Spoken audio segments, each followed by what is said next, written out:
Well, we've not changed on Huawei. We're not allowing Huawei into our country. We're not changed on that. We can do business for non-security things with Huawei because that's, we'll do that. But anything having to do with national security, we're not dealing with Huawei. Huawei just replaced Google, and it's changing everything. The US tried to shut them down. But instead of dying, Huawei evolved an entire digital universe that now powers nearly 1 billion devices.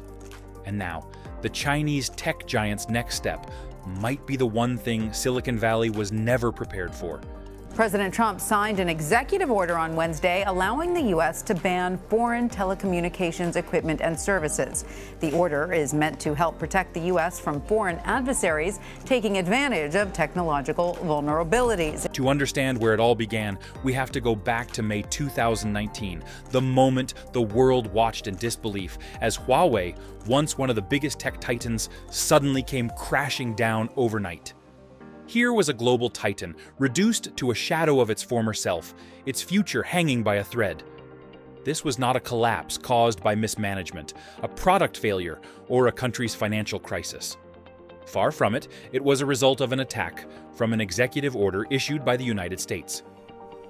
In this order, the Donald Trump administration added Huawei to the U.S. Commerce Entity List, a move that effectively banned American firms from doing business with the Chinese giant. The reason for the order? National security concerns.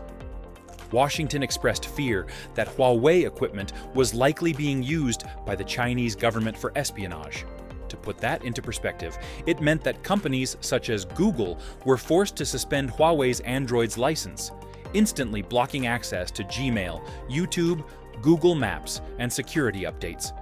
Needless to say, this move would completely cripple Huawei's ability to sell smartphones outside China. Overnight, Huawei went from a global tech trendsetter to a national security threat. Analysts jumped into crisis mode. Huawei, once the world's second-largest smartphone maker behind Samsung and even ahead of Apple, seemed to be staring at digital extinction. Everyone seemed to concur that the company could not survive the global tech market without Google's ecosystem. In all of these, one question that was largely unanswered was this really about espionage or infrastructure risk? Or was it, once again, about power, dominance, and control of the global tech stack? But here's what almost no one knew. Huawei had seen this move from miles away. It was not simply caught flat-footed. Executives had already simulated potential moves to make in the event of a decoupling from Western technology chains, and even had contingency plans in place. As the dust settled on the initial blow, one thing became clear: Huawei was not fighting an ordinary corporate battle. Instead, it was facing off with the strongest government in the world. This only pointed toward one direction. It had to rebuild everything it had initially taken for granted, from square one, from its software to its services. This was the only way it could get out of the murky waters it suddenly found itself in. It was during this period that the management rolled out the contingency plan aimed at ensuring Huawei survives the setback and even thrives than anyone would have expected. Just 3 months after Google was forced to cut ties, Huawei unleashed a response so unexpected that it changed the game forever. In August of the same year, it unveiled Harmony OS and dubbed it the foundation for something far more ambitious. The company envisioned Harmony OS as a system designed for an ecosystem where phones, tablets, watches, TVs, and even cars all operated as part of a single unified network. A statement from Huawei even showed how quickly the company was planning to move on from Android as it sought to steady operations despite the heavy blow. The company said, "It will be very fast and convenient to transfer the Android operating system to Harmony OS now that Android is not accessible anymore. It takes only 1 to 2 days." That was a statement of intent, one that signaled defiance and commitment to forge ahead without Google. So, how is Harmony OS really different from Android? According to Huawei, this system has been built from the ground up with a distributed architecture in mind. One that's entirely different from the monolithic approach that Google has adopted with Android. This was a strategic move, as it helped in the rapid integration of the system into new devices. Just 3 years after its launch, Huawei had managed to deploy it on over 330 million devices, and even extended it into 12 categories that included smartphones, PCs, smart screens, and smart home terminals.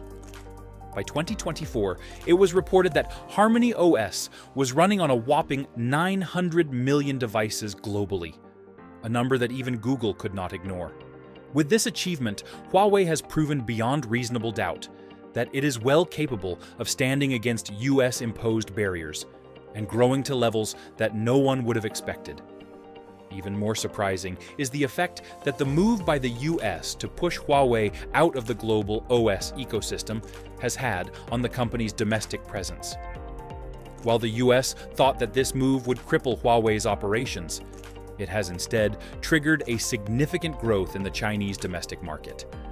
With flagships like the Mate 60 and Mate 70 series, Huawei has completely annihilated the likes of Samsung and Apple in China's market, becoming a blessing in disguise that not even the US had envisioned. In the tech front, Huawei has fought back with hardware that goes toe-to-toe, and perhaps even surpasses the Western one that it was banned from using. Case in point, Kirin 9100 chip, which comes with an 8-core CPU and a Maliun 910 GPU. This positions it in the same category with the likes of the Snapdragon 8 Gen 2 in CPU and Snapdragon 8 plus Gen 1 in GPU. Logically speaking, these numbers are considered highly impressive, especially considering the fact that Huawei has managed to manufacture it without access to some of the global supply chain luxuries.